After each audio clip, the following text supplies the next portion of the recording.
Hey everybody, Meredith Baker for On the Map Off the Radar. And here we have Jesse Sanchez, who is a first generation college graduate from Harvard and also a dream director for the Future Project, which works on instilling entrepreneurial skills in high school students across the country.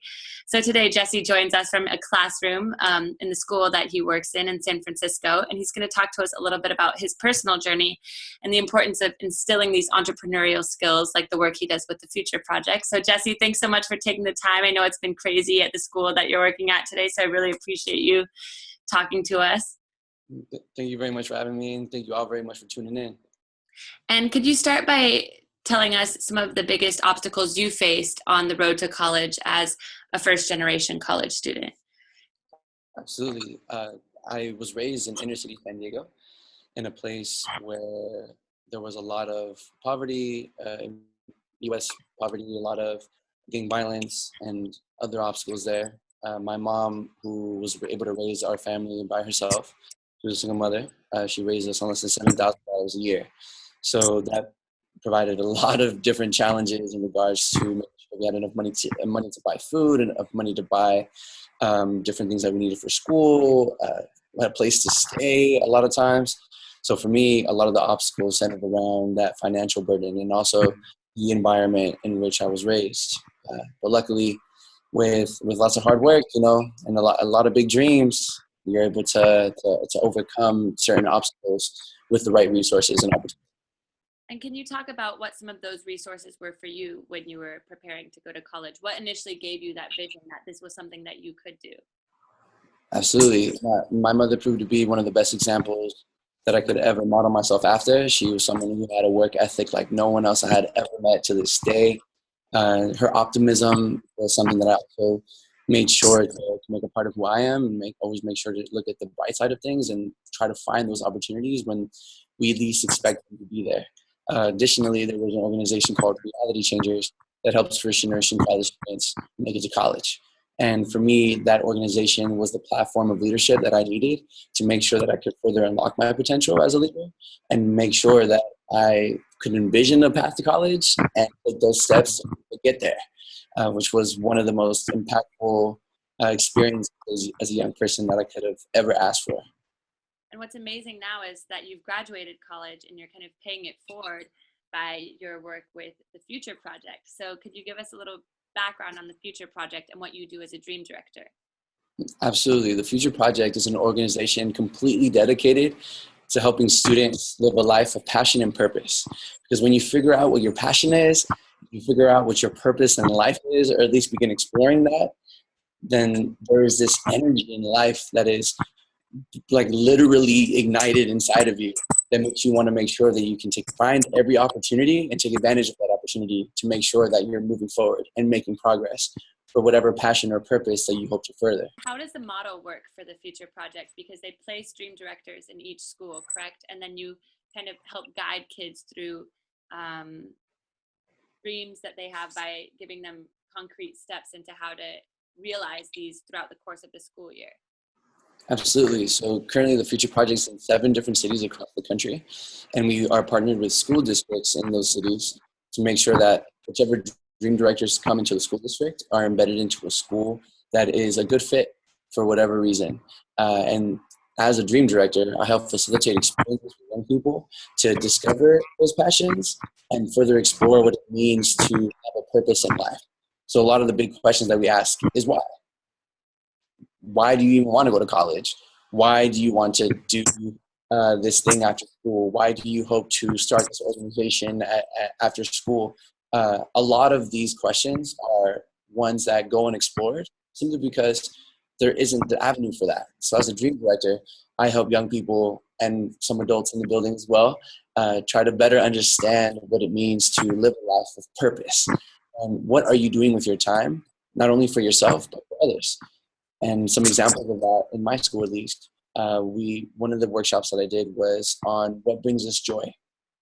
So 3 questions that you can at home do right now as well. So first question is, what brings you joy? What makes you happy?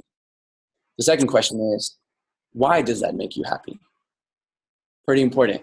And then the third, how can you help other people experience that sort of joy or that sort of happiness? So an example of that would be one of my students said that I really like to spend time with my dad. She recently came into the country. I work at an international school. Sorry, it's a school that is 100% newcomer, which means new to the country. So everyone's learning English and everyone is transitioning to the United States. She said, I really like to spend time with my dad because in my home country, I wasn't able to do that. So that makes her happy because she feels connected and safe and very, very accomplished whenever she can have that positive reinforcement from her father. So then the question became, how can you help others experience that same source of joy or a similar one? She thought about it, and after a conversation, she said, how about we have an event at the school where parents and students can do activities and fun things together to then create a better bond that can help not only the student build better relationships with their parents, but help parents feel that the school is a place that they can go to and be supported. So through her project, not only is she helping other people have fun and be happy, she's also strengthening the community at the school, which I think is pretty amazing. And for that to come from a young person and to make that happen, that's an entrepreneur. That's the kind of magic that happens when we tell young people and people in general, hey, you have an idea, you have a dream, let's make it happen today. That's amazing. And what a touching thing for all the parents to be able to support their kids as well. And do you have any other examples similar to that of some of the other kind of idea to creation projects that either your school has undertaken or you know of other schools around the country? Absolutely. So I've only been in my school for about 6 months, but when students are in that space of creation, literally there is just fire everywhere. There's magic happening. Another student, this last workshop was on joy. Another student was talking about her transition to the school when for the very first day that she came. She said that she felt isolated. She said that she felt confused. She didn't really know how to really exist in San Francisco. You know, she was 15 years old. She was getting used to it. So then she said, I don't want any other student or any other person at my school to feel that way. I'm going to do something about it.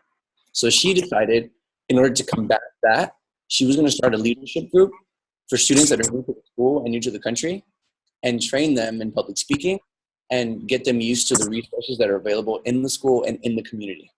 So through just the conversation of how did you feel when this happened and what are we going to do about that? The simple question of what can you do today is something that a lot of the students say, no one's ever asked me that before.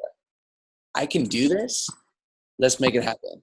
So right now we're in the process of actually establishing a leadership group that she's calling New Generation of Pioneers. And she's going to be leading that, and it's going to be a 10-week course in leadership and a 10-week course in transitioning to the United States, leveraging the experiences of the older students at San Francisco International High School and making sure that these students can enter a community as soon as they enter the school.